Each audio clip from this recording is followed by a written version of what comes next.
Сайн байна уу бүсгүйчүүдээ. Өөрийгөө хайрлах урлаг видео блогны 4 дахь бичлэгийг төлөвлүүлье. Өнөөдрийн ярих сэдэв гэвэл эмэгтэйчүүд болгоны сонирхол татах сэдэв юм. Юуны тухай ярих вэ гэвэл коллаген. Коллаген гэж юу вэ? Коллаген гэдэг нь уургийн нэг төрөл. Хүний биед зогсохгүй амьтны биед бас байдаг нэгэн уураг юм. Тэгээд хүмүүс үүнийг бол ингээд арьсны үрчлээ, арьс сулралт гих мэдчлэн шинж тэмдгээр коллаген багасж байна гэж мэддэг. Гэтэл арьсны гүн давхрагт зогсохгүй хүний шөрмөс мөгөөрс гэх мэт зөөлөн идэд холбоосыг бүрдүүлдэг үндсэн эдис юм а. Арьсны 70%-ийн 40%-ыг эзэлдэг. Дөнгөж төрж байгаа хүүхэд коллаген айгүй ихтэй байдаг. Тэрний булбараа хацраас нь харахад л мэдэгддэг. Тэгээд 25 нас өнгөрөөд коллагены хэмжээ буурдаг.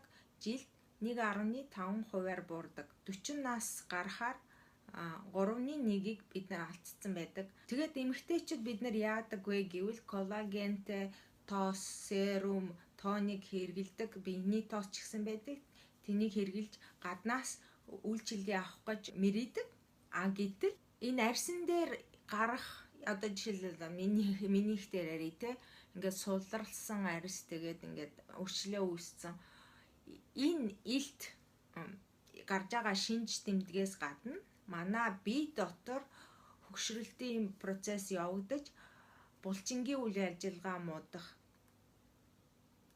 сүлдэх гэсэн шинж тэмдгүүд байдаг. Бас шарах, өвчин эдгэхтэй 3.1 илүү хугацаа цаг зарцуулагдаж тийм хөгшрөлтийн процесс эхэлсэн байна. Бид нэр хүнсээрээ дотроосоо хэрэглүүл биеинд илүү сайн байдаг юм а.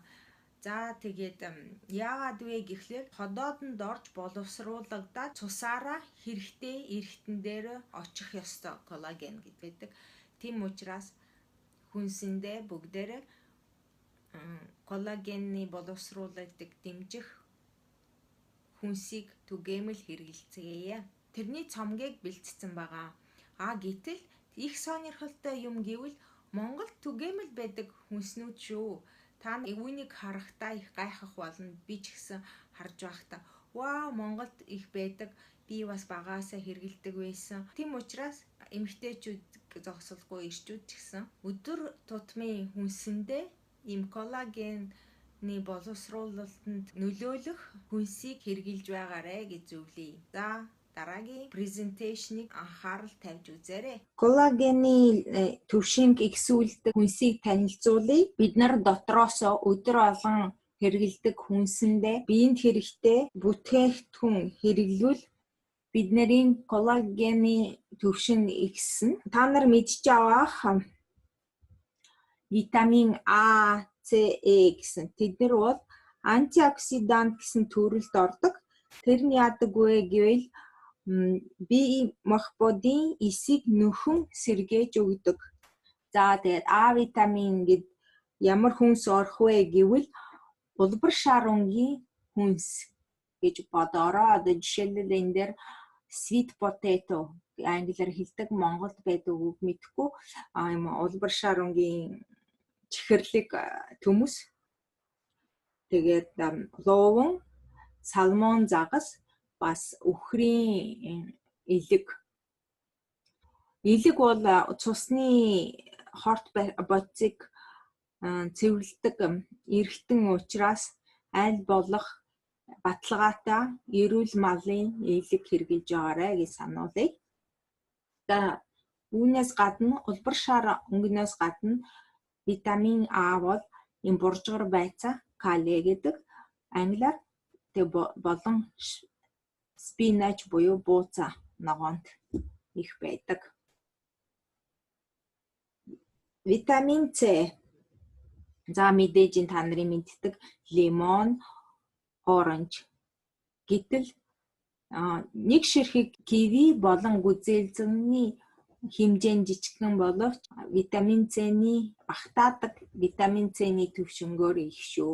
Жимсэнд дөрвөн ширхэг апельсинтэй тэнцүү витамин C их байдаг гэж хэлдэм байлээ. Тэм учраас киви олдвол нэг ширхэг киви идэж болох нэ бас. За тэрнээс гадна хүнсэндээ юу хэрэглэх вэ гэвэл шаарч өнгөрч болон улаан өнгийн чинжүү ногоо, брокколи, тэгээд яншуу ногоо. Яншуу ногоо цөөхнийг авч хэрчин чанахгүйгээр салаатандаа эсвэл пастад хэрэглэж болно. Эсвэл чансан хуурсан махан дээрээ жоохныг цацаж хэрэглэж болно. За витамин Э үүнийг бас та нар мэднэ тэ? Витамин Э-тэй тоос гэж яригддаг. Тэгвэл дотроосоо юу хэрэглэвэл сайн бэ гэвэл бидний мэддэг одоо жишээл самар байна. Бас наран цэцгийн самар, үүр, тэгээ наран цэцгийн тоос, тэгээ алмонд буюу бүлс самар. Ийм жоохныг нэг 5 ширхэг өдөрт хэрэглэхэд л хангалттай байдаг шүү самарнаас бол. За уурга болон фолийн хүчтэй хүнсний тухай. Англиар lentils гэдэг, монголоор сэвэг зарам гэж орчуулд юм байлээ. Тэгээд турк улсаас оролдог юм байна гэж би интернет, фейсбુક дээр харсан. За өндөг үхрийн буйны цул мах. Ягаад цул мах гэж байгаа вэ гэвэл харвины мах бол өөх хэрэгтэй. Тийм учраас та нарын холестерол ихсэн нэрвэлвэл тийм учраас аль болох цул мах идж байгаарай. За авокадо гэдэг жимс энэ бас фолийн хүч ихтэй. Тийм учраас арьсанд их сайн. За бидний мэддэг хүрэн манжин бас фолийн хүч ихтэй. Тэгээд самар, төрөл бүрийн самар. За антиоксидант.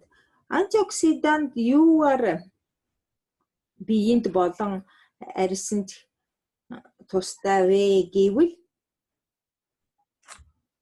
организмын эсийг гэмтээж болох гинжин урвалыг зогсоодог.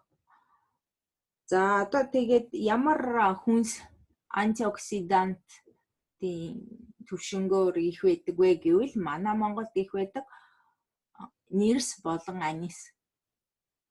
Заавал намар бол айгүйх зарагддаг. Тэр үед хөлдөөж болно. Эсвэл нэрсний чанмал хийж хүнсэндээ хэрэглэж байгаарэ. За тэгээ бас хар өнгийн шоколад. Тэгээ 75%-аас дээш шоколад орсон. Тийм.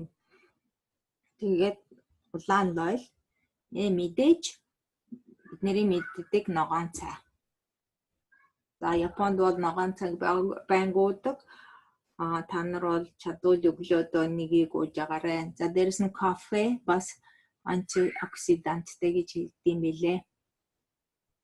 За энэ хөхрийн агуулмжтай хоёр хүнс байна. Юу вэ гэхлээр сармис болон сонгон. Энэ эрүүл мэндэд их сайн одоо ханиад том угаас урчлан сэргийлээ гэвэл сармисыг сайн хэрэглэж байгаарай гэж хэлдэг.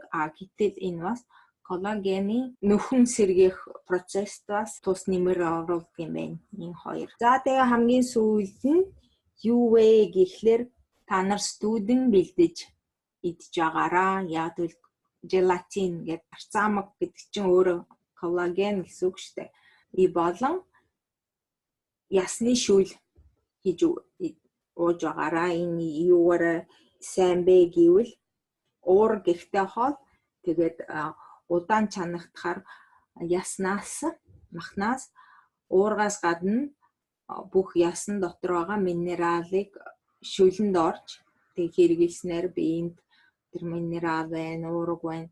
Тэр бүх юм нь манай бидний биед шингээгдэж биднэрт их тус болно гэж ярьдсан байлээ. За та нарт миний бэлдсэн зургийн цомог хэр таалагдсан бэ? Ойлгоогүй зүйл байна уу? Комент бичиж асуугаарай. Бас над руу хувийн мессеж бичиж болно. Хэрв та бас сонирхолж байвал коллагены бэлтгэл бас одоо их түгээмэл бол олон төрөл байдаг. Үнэн ч гэсэн өөр төрөл байдаг. Би Монголд аль нь байдгийг сайн мэдэхгүй байна.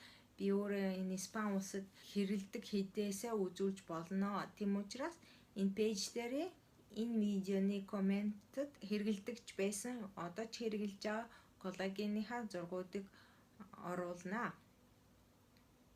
Заримуд нь бол Испанд хийгдсэн, зарим нь олон улсын компанид хийгдсэн байлээ. Тийм учраас Монголд ч гэсэн олдож болох байх гэж бодож байна. За үүгээр өнөөдрийн бэлдсэн нэвтрүүлгийг дуусгая. Та нарт таалагдсан гэж найдаж байна. Тэгээ дараагийн ярилцах сэдвийг надад бас зөвлөөрэй. За дараагийн бичлэг хүлтэр баяртай.